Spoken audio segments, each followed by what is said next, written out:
तो मुख्य यजमान है, पर कथा करवाने वाले कोई दूसरे नहीं।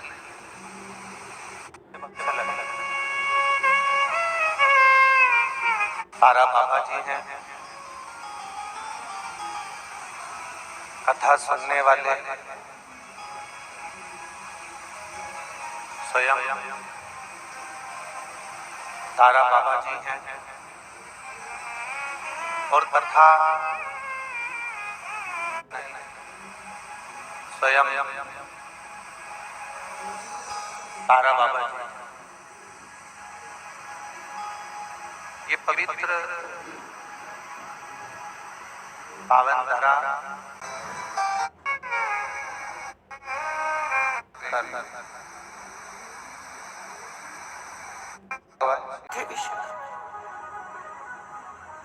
इसलिए माघ की शिवरात्रि और फाल्गुन की शिवरात्रि, ये दोनों शिवरात्रि तारा बाबा की कुटिया में भव्यता के रूप में मनाई जाती है।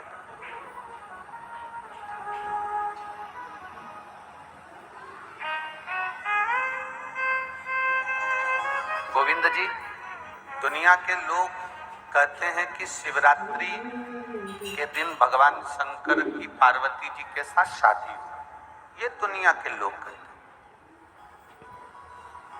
और यदि जिसने शिव पुराण की कथा अगर अच्छे से सुनी हो और पढ़ी हो तो शिव जी की शादी की जो तारीख है वो ये नहीं है। हमने पहले भी उसका वर्णन, भगवान देवाधिदेव महादेव के विवाह की जो तारीख है वो वैशाख शुक्ल पंचमी, शुक्ल पक्ष की वैशाख के महीने में जो पंचमी पड़ती है उस दिन भगवान शंकर और पार्वती जी का विवाह हुआ था। ये जो शिवरात्रि है ये विवाह की रात्रि नहीं है। ये शिवरात्रि ब्रह्मा और भगवान विष्णु ने भगवान शंकर को पहचानने के लिए पृथ्वी पर भगवान शंकर के प्रथम शिवलिंग को प्रकट करा था। तो ये शंकर जी के जन्म की शिवरात्रि प्रागट्य की।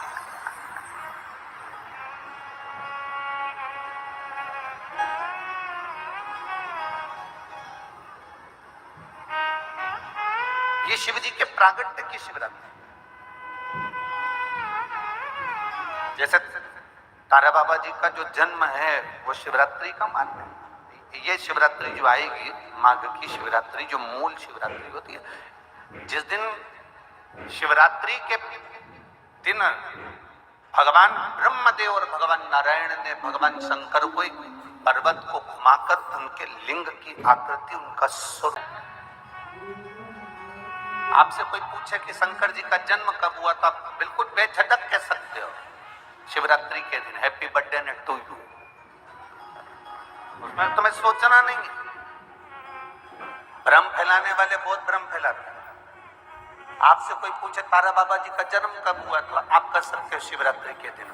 और आज इस व्यासपीठ से एक बात और कहना चाहेंगे, जिसको अपने जन्म की तारीख ना मालूम हो, जिसको अपने जन्म दिन ना मालूम हो, वो आप नियम बना लो कि आपका जन्मदिन भी शिवरात्रि के दिन ही हुआ है, पक्का।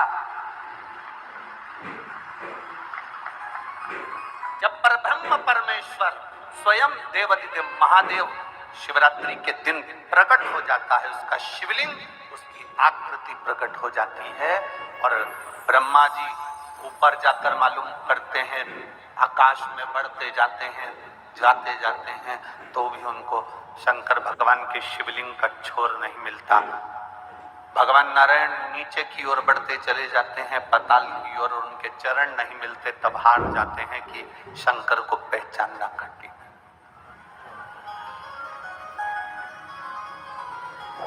शिव को पहचानना, शिव को जानना कठिन है, बहुत कठिन। जैसे शंकर को पहचानना कठिन है, जैसे शिव को पहचानना कठिन, उसी तरह कोई संत को, कोई गुरु को, कोई सतगुरु को अब तारा बाबा जी की कुटिया को आप देखेंगे तो अब तो बड़ी सुंदर है, बड़ी सुंदर। आपने बना भी दिया, रास्ता भी बना दिया, बगीचा भी बना दिया, सुंदर तारकेश्वर महादेव का मंदिर भी बना दिया, गुफा भी बन गई। पर सत्यता में बताओ कि जब तक तारा बाबा जी थे तब तक छोटी सी झोपड़ी में रहना, अपनी झोपड़ी से बाहर नहीं जाना, अपने भजन में डूबे रहना, अपनी भक्ति को करते रहना।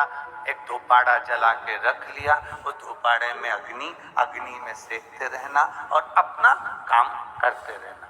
कब निकलते, कब आते, कब जाते, प्रवेश कब करते, कब कहीं बाहर निकलते, किसी को भी नहीं मालूम पड़ता कि निकले कि ना निकले। सतगुरु ऐसा ही।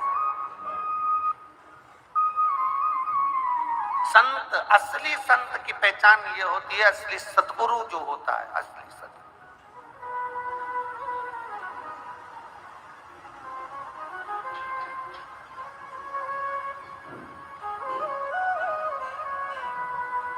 हमने यहां देखा तारा बाबा जी की कुटिया के बाहर से दर्शन कराते हैं, उनके समाधि स्थल कराते हैं, बाहर से दर्शन, समाधि स्थल का जो दर्शन कराते हैं बाहर से कराते हैं।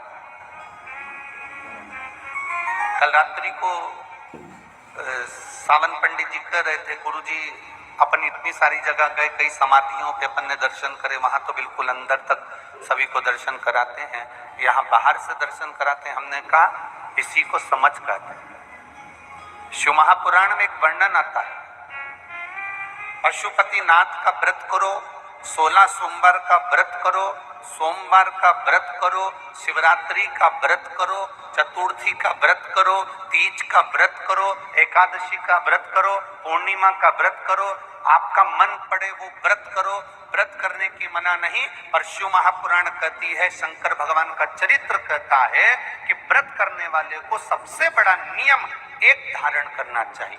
सबसे बड़ा व्रत का नियम कौन सा है कि जो व्रत करे, दिन भर भूखा रहे, दिन भर कुछ ना खाए और अपनी कामना के लिए भगवान शंकर की आराधना करते हो, भगवान शिव की उपासना करते हो, और कोई आया तुम्हारे पांव को छुआ, प्रणाम करा, और तुम्हारे पांव को छुआ, प्रणाम करा, और तुमने उसके ऊपर हाथ रख दिया, या तुम्हारे चरण छुए और छूकर उसको तुमने अपने दिल से कुछ दे दिया, उसने चरण छुआ और तुम्हारे नीवी मुख से निकला, पर तुम्हारे चरण को अगर उसने व्रत वाले दिन हाथ लगा लिया तो समझ लेना कि तुमने जो दिन भर व्रत करा उस व्रत का पुण्य वो लेकर चले गया, तुम्हारे व्रत का पुण्य वो लेकर चले गया। कई माताएं कहती हैं हमने पशुपति व्रत करा था, हमने ये वाला व्रत करा था, हमारा व्रत तो सफल ही नहीं हुआ, हमारी पड़ोसन ने व्रत करा, उसका व्रत सफल हो गया। कारण उसका ये है कि तुम्हारा व्रत जिस दिन था उस दिन तुम्हारे कोई ना पांव पड़ा होगा, पांव पड़ा, चरण छुआ, और सबसे बड़ी बात है तुम अनुभव कर देखना, अपने पैर के अंगूठे पे एक लोटा जल डालकर देखना, ठंडा पानी डालकर देखना, तुम्हारा भेजा भी ठंडा हो जाता है। अर्थात पांव के अंगूठे में, पांव में वो बल होता है कि व्यक्ति के चित्त, वृत्ति, मन और बुद्धि का सब कुछ चरण छूने वाला खींच कर ले जाता है। ये निश्चितता है। आपका पुण्य वो खींच कर ले गया, आपके व्रत का फल वो खींच कर ले गया, आपकी आराधना का फल वो खींच कर ले गया, आपकी साधना का फल वो खींच कर ले गया। हमारा एक नियम है, आप लोगों को मालूम होगा, हम कई बार कथा में गए, हम कभी भी चरण नहीं छूने देते, स्त्री को तो छूने ही नहीं देते, माताओं को तो बिल्कुल भी नहीं, क्योंकि हम आपको जी बोलते हैं।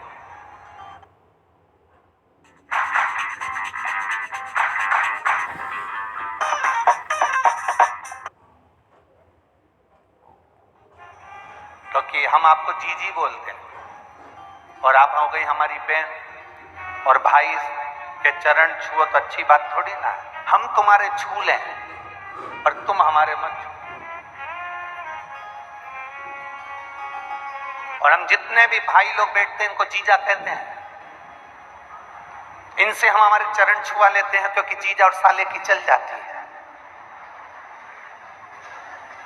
इनकी और हमारी चल जाती है, तुम्हारी नहीं चलेगी। चरण की बड़ी बात, व्रत करने वाली माता चाहे उपास कर रही हो, साधना कर रही हो, नियम धारण करी हुई है, जिस दिन तुम्हारा व्रत है, एकादशी का व्रत है, उस दिन अपने पांव को हाथ मत लगाने दो। जिस दिन तुम्हारा पशुपति व्रत है, उस दिन तुम्हारे चरण को कोई को छूने मत दो। जिस दिन तुम्हारा 16 सोमवार का व्रत है, उस दिन आपके चरण को कोई हाथ ना लगाए, आपको प्रणाम कोई ना करे, दूर से प्रणाम करे, दूर से दंडवत करे, दूर से वो नमन करके चले जाए, पर नजदीक से नहीं, उसको छू कर नहीं। हमारा पूरा पुण्य वो खींच कर लेगा पूरा।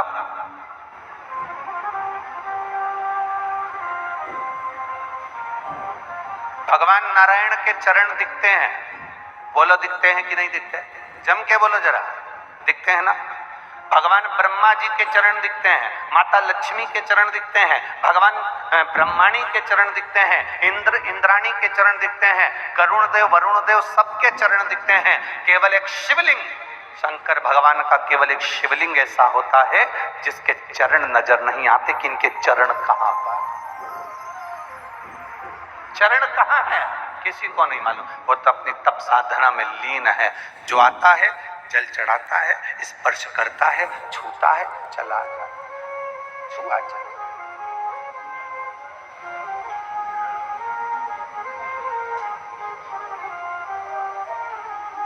एक महिला ने एक पत्र भेजा,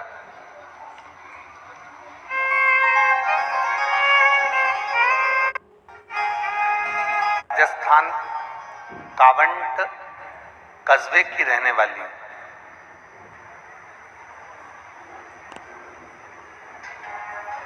अब पंडाल बहुत सारे, तुम जिस भी पंडाल में बैठे हो उस पंडाल में आप खड़े जरूर हो जाना, ठीक है? मैं शिखर राजस्थान कावंट कस्बे की रहने वाली, मेरी भाभी के उदर में पेट में 7 महीने का गर्भ था। बहुत समय के बाद गर्भ ठहरा था। 7वां महीना हुआ, जिनने पत्र लिखा है वो हाथ भी हिलाएं, कहीं आप ही हैं ऐसा हाथ हिला दें। श्री शिवाय नमस्ते। बच्चा आया है क्या साथ में? नहीं आया। 7वां महीना था, डॉक्टर ने उसकी रिपोर्ट देखी और रिपोर्ट देखते से कह दिया ये बच्चे के हाथ और पांव नहीं बने। इस बच्चे का केवल धड़कन कुछ मात्रा में चल रही है और इसके हाथ पैर नहीं बने हैं। ये बच्चा पूरा विक्षिप्त है। मेरी बड़ी बहन ने भाभी जी को बताया, टीवी पर आस्था चैनल पर कथा आती है और वो सियोर वाला महाराज कहता है 1 लोटा जल चढ़ाओ, उसका पानी लाकर आचमन करो, 1 बेलपत्र चढ़ाओ, उसको खाओ। और डॉक्टर ने कह दिया कि 6 दिन के अंदर इसका आवर्षण कराना जरूरी है, नहीं तो ये बच्चा अंदर के अंदर सड़ने लगेगा। अब करें तो करें क्या? 1 बेलपत्र मेरी भाभी रोज खाने लगी, क्योंकि इतने दिनों के बाद गर्भ ठहरा था, इतने दिनों के बाद बच्चा हो रहा था। भाभी 1 बेलपत्र खाने लगी, शिव जी को जल चढ़ाने लगी। हमने उस बच्चे का आवर्षण नहीं करवाया, 9 महीने हमने निकाल दिए। हम डर के मारे डॉक्टर को जांच कराने भी नहीं गए और 9 महीने तक हमने उस बच्चे को गर्भ में रखा कि अब जो होगा देखा जाएगा।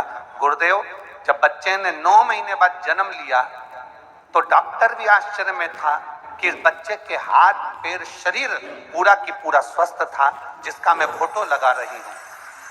अब आप बच्चे का फोटो LED के माध्यम से, आस्था चैनल के माध्यम से आप बच्चे का फोटो टीवी पर आस्था चैनल पर देख रहे होंगे। जो बच्चा पूर्ण तरह से स्वस्थ था,